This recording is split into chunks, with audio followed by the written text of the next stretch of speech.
was 6 a.m., the air cool and crisp, carrying the faint smell of wet asphalt.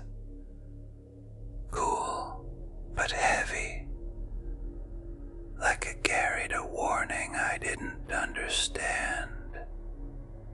I usually vary my route, but I run along the river most mornings. There's something hypnotic about the water, the way it mirrors the sky. That morning, I followed my usual path. If only I had taken a different turn. The streets were almost empty. A few early risers. A sleeping homeless man curled under a blanket. A police car patrolled slowly in the distance. I even passed a few familiar runners, nodding faces from previous mornings. One of them gave me a small wave. Everything felt ordinary until I saw something in the water. At first, I didn't understand. Then my brain caught up. A face. A young woman's face. I froze. My legs stopped completely, as if my body refused to obey. She was about my age, her skin pale, almost luminescent in the dim morning light. Her hair floated around her, tangled with debris and leaves. Her eyes were open, dead, yet fixed on me. I didn't think about jumping in. Instinct told me she was gone. Once, she might have been beautiful. Now, it was horrifying. And yet, in that first second, I could swear she was watching me. Instinctively, I wanted to shout for help. That's when I saw him. A figure standing at the edge of the shadows by a building, dressed entirely in white. Jacket, shirt, trousers, shoes. He didn't move.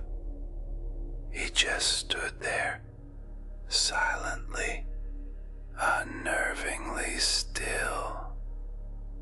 Something about him felt wrong. His proportions, his posture, the way he leaned slightly forward, too stiff, yet fluid. I couldn't put my finger on it, but it was like looking at a mannequin that somehow breathed. I shouted, "Hey, call the police."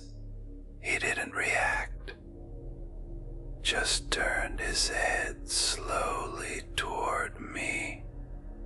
The motion was inhuman, almost mechanical. I grabbed my phone to dial emergency services. When I looked back, he was gone. The police arrived quickly, the same ones I had seen earlier. They took my statement, noted my information, then left. A small crowd gathered to watch as they recovered the girl from the water. I didn't stay. Even after leaving, I could still feel her face and him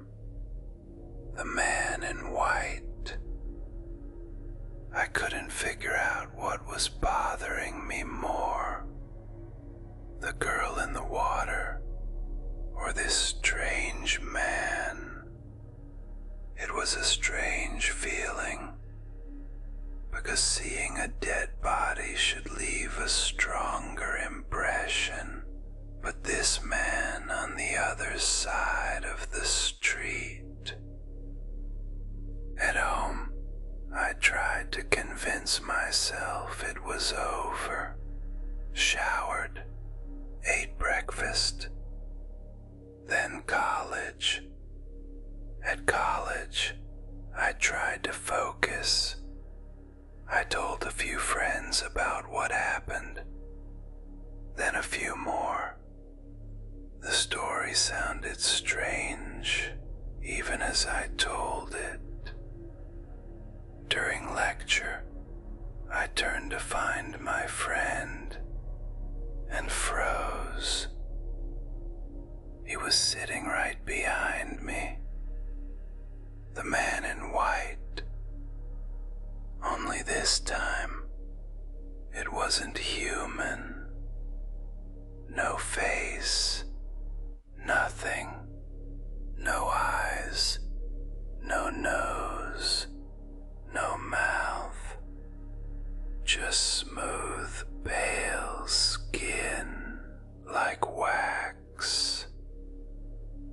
The shape of a head, wrong, unnatural, and I could feel him staring, a pressure against my chest, like cold air pressing in. I swear I felt hatred radiating from him. He tilted his head slightly, and I heard it. A wet, sickening crack, echoing in my mind. I stumbled back, heart racing. Everyone stared. When I looked again, he left.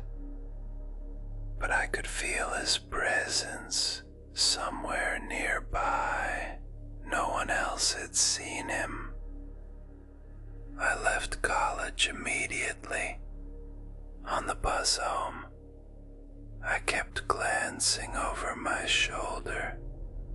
Once, through the crowd, I saw white, a flash of fabric. Was it him? I don't know. At home, I checked every room, every closet, every corner. Everything appeared normal. I tried to distract myself, scrolling through social media. Then I saw the news. The girl was identified. They said it was suicide. But her friends told reporters she had been terrified, that someone was following her. I remembered her eyes in the water, watching me, trying to warn me. Later I heard a sound in the hallway. Something fell. A thud. I froze, heart racing, told myself it was nothing. I stepped toward the door, hands shaking, and then he was there, at the end of the hallway, pale, faceless, motionless. He placed both hands on his head, paused, then pulled, and that same sickening wet crack echoed through the hallway. I slammed the door, locked it, and sank to the floor. Tried to breathe. I called a friend, asked her to come over. We talked, watched videos. I didn't tell her everything. Then I heard it again. A crack. Something heavy hitting the floor. I froze. Couldn't move. Fear gripped me again, and I didn't tell her anything. He didn't return that night, but the next day, a police officer called me. He wanted to meet, said he knew something. I don't know what he knows. I just know the man in white isn't done with me. Even now, as I write this, I can hear him moving in the hallway. The same sound, over and over.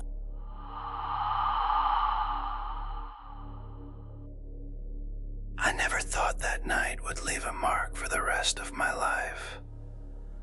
That day, I was helping my friend. His sister had died. She was hit by a car on her way to school. He didn't cry. He just stood on the roadside, hollow, like something had burned out inside him. I was with him through everything. The morgue, the funeral. He and his mother couldn't make any decisions. I did it all for them. 3 days without sleep. 3 days of dirt, candles, and the smell of wilted flowers. When they lowered the coffin into the ground, I noticed something strange. The earth beneath my feet was trembling. No one else seemed to feel it. Later, the girl's mother said quietly, she begged me not to leave her alone in the dark. I didn't think much of it. I was just too tired. When everything was over, I went home, barely standing, locked the door, fell onto the bed.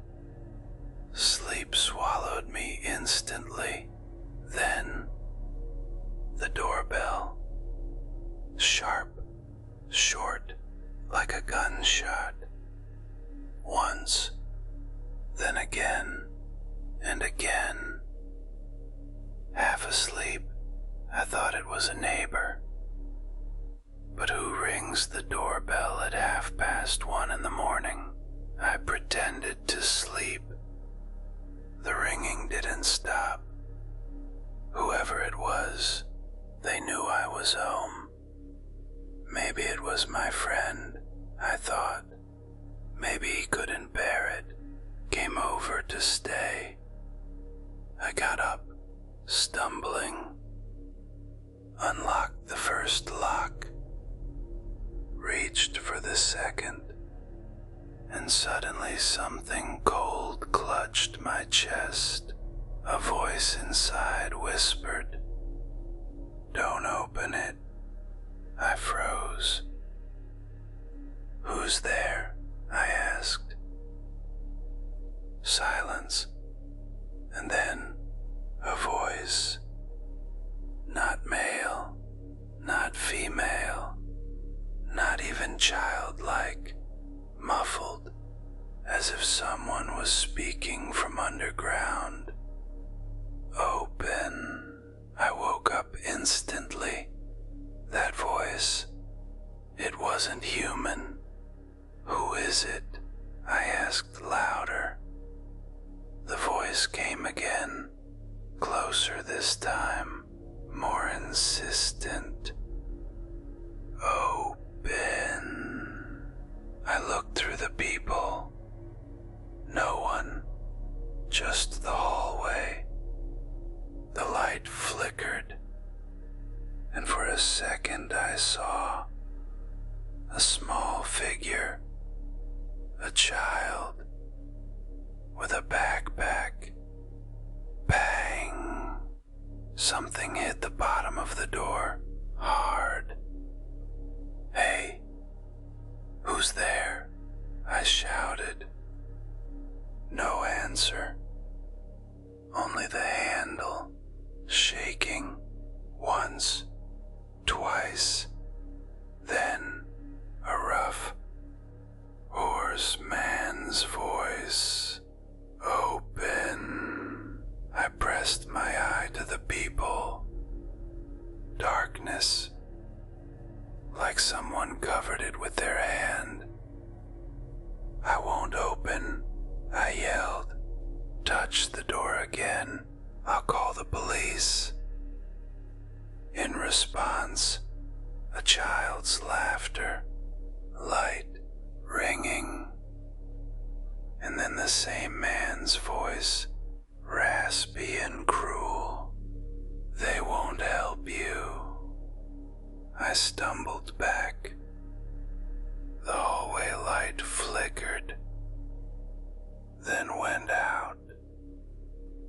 In the dark, I heard whispering, faint, overlapping voices. A shiver ran through me. I remembered the girl's mother, her words, and the girl in her coffin.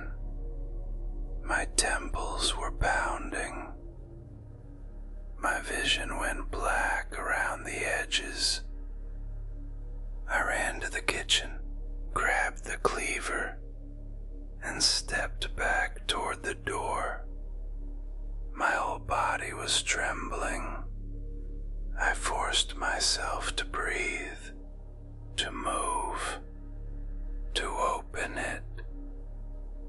And then, a cheerful, childlike whisper right at the door.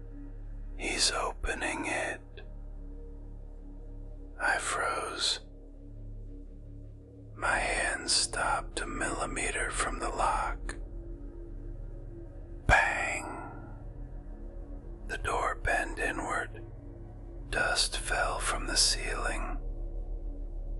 I slammed all the locks shut again. From the other side came a howl, long, low, like something crying underwater. Then, hissing, as if someone poured water on hot metal. The smell of burnt earth and rust filled the air. Whoever you are, leave me alone, please, God.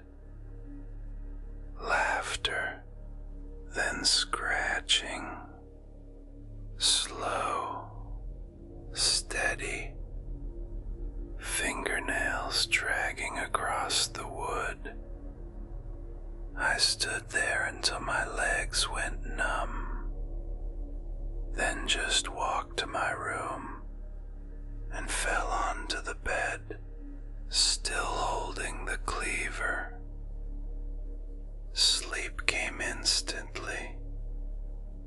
In the morning, everything looked normal, except for a dark mark near the bottom of the door, as if someone had touched it with something burning hot. And that smell